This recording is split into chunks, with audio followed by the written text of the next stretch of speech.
Здравствуйте, дорогие друзья! С вами юрист Валерий Табаков. Сегодня мы обсудим крайне важную, чувствительную тему – дискриминацию русскоязычных в Украине. Особенно в свете решения Комитета ООН по ликвидации расовой дискриминации от апреля 2000 года и рекомендаций Венецианской комиссии.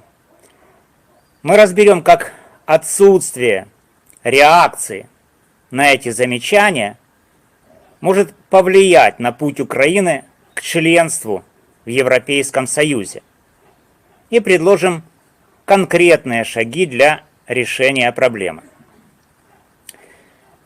Эта тема волнует многих, особенно в контексте резонансного дела Вячеслава Зинченко, обвиняемого в убийстве Ирины Фарион. Мы рассмотрим, как это дело связано с языковыми вопросами и почему важно избежать его интерпретации как части дискриминационной политики. Видео рассчитано примерно на 20 минут, и я постараюсь его сделать максимально понятным и структурированным. Присоединяйтесь к обсуждению в комментариях и давайте начнем. В апреле 2025 года Комитет ООН по ликвидации расовой дискриминации опубликовал решение, в котором указал, что украинский закон о национальных меньшинствах 2022 года содержит дискриминационное положение. В частности, он предоставляет привилегии языкам стран ЕС, таких как венгерский или польский, но ограничивает права русскоязычных, армян и ромов. Это решение вызвало бурное обсуждение в социальных сетях, таких, например, как X, где пользователи называют это доказательством системной дискриминации. Венецианская комиссия Совета Европы еще раньше, в 2017 году, критиковала закон об образовании за ограничение прав меньшинств на использование родного языка в школах. Они подчеркивали, что русский язык занимает особое положение в Украине и призывали к сбалансированному подходу, чтобы избежать маргинализации русскоязычных граждан. Почему это важно? Украина находится в состоянии войны с Россией, и языковый вопрос стал крайне чувствительным. Русскоязычные украинцы – это миллионы патриотов, которые сражаются в ВСУ, волонтерят и поддерживают страну. Однако такие дела, как убийство Ирины Фарион и публичные дискуссии вокруг них, могут усиливать чувство отчуждения, если их связывают с языковой дискриминацией. Давайте разберем, как это влияет на евроинтеграцию. Для начала кратко о деле. Вячеслав Зинченко обвиняется в убийстве Ирины Фарион, известной националистки, которое произошло 19 июля 2024 года во Львове.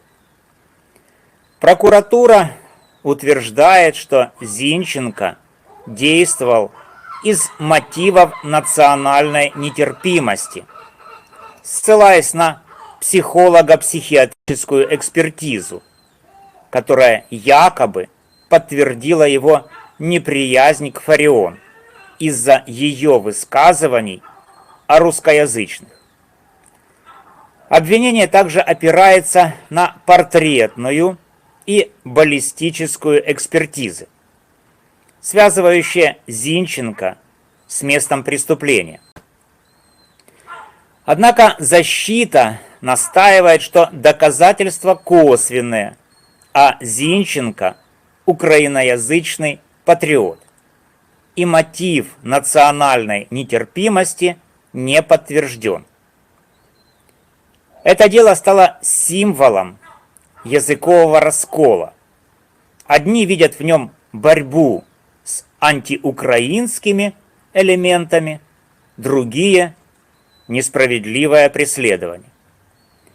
Если обвинительный приговор Зинченко будет воспринят как наказание за русскоязычность, особенно в свете решения ООН, это может усилить недовольство русскоязычных украинцев. В соцсетях уже появляются посты, где приговор называют частью репрессий против русскоязычных. Это опасный сигнал, особенно когда Украина стремится в ЕС, где защита прав меньшинств – один из ключевых приоритетов. Теперь давайте разберем, почему игнорирование дискриминации русскоязычных может стать препятствием для вступления Украины в ЕС. Для вступления в ЕС страна должна соответствовать Копенгагенским критериям 1993 года. Один из них – защита прав человека и меньшинств. Решение ООН прямо указывает на нарушение этого принципа в отношении русскоязычных. Если Украина не пересмотрит закон о национальных меньшинствах, Еврокомиссия может счесть это несоответствием стандартам ЕС. Пример. Венгрия уже блокировала переговоры с Украиной из-за прав венгерского меньшинства. Если к этому добавится вопрос русскоязычных, Венгрия или другие страны, такие как Польша, могут наложить вето на дальнейший прогресс. Решение ООН и рекомендации Венецианской комиссии усиливают внимание к языковой политике Украины. Если Украина не отреагирует, ООН может выпустить новые критические заявления, а Совет Европы ужесточить мониторинг. Это ослабит доверие стран ЕС, таких как Франция и Германия, которые и без того скептически относятся к расширению Союза. Вспомним Турцию. Она остается кандидатом с 1999 года из-за проблем с правами человека. Украина рискует столкнуться с похожими задержками, если не устранит дискриминацию. Игнорирование проблемы может усилить поляризацию внутри страны. В восточных и южных регионах, где русский язык доминирует, уже есть недовольство языковой политикой. Дело Зинченко, если его свяжут с дискриминацией, может спровоцировать протесты. Как это было у суда во Львове, где скандировали «Свободу Зинченко». Это ослабит национальное единство и отвлечет от реформ, необходимых для ЕС. ЕС поддерживает Украину в войне, но требует соблюдения европейских ценностей. Если дело Зинченко или другие случаи будут восприняты как дискриминация, это подорвет репутацию Украины.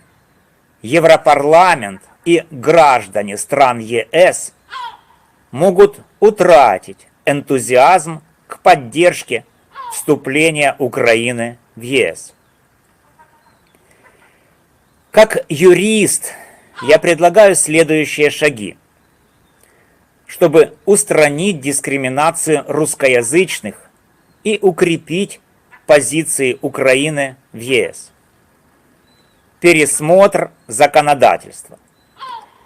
Создать рабочую группу с участием ООН, Совета Европы и русскоязычных представителей для пересмотра закона о национальных меньшинствах.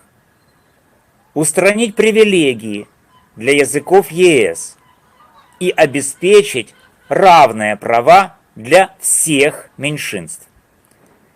Внедрить рекомендации Венецианской комиссии, расширив изучение русского языка в школах по запросу родителей и его использование в культурной сфере в русскоязычных регионах. Инклюзивная языковая политика. Запустить кампанию, подчеркивающую, что русскоязычные украинцы – полноценная часть нации. Пример. Истории русскоязычных героев ВСУ. Предоставить регионам, таким как Харьков, Киев или Одесса, больше гибкости в использовании русского языка в местных СМИ и культуре, сохраняя приоритет украинского. Прозрачная коммуникация. Власти должны четко разъяснить, что дело Зинченко уголовное, а не языковое.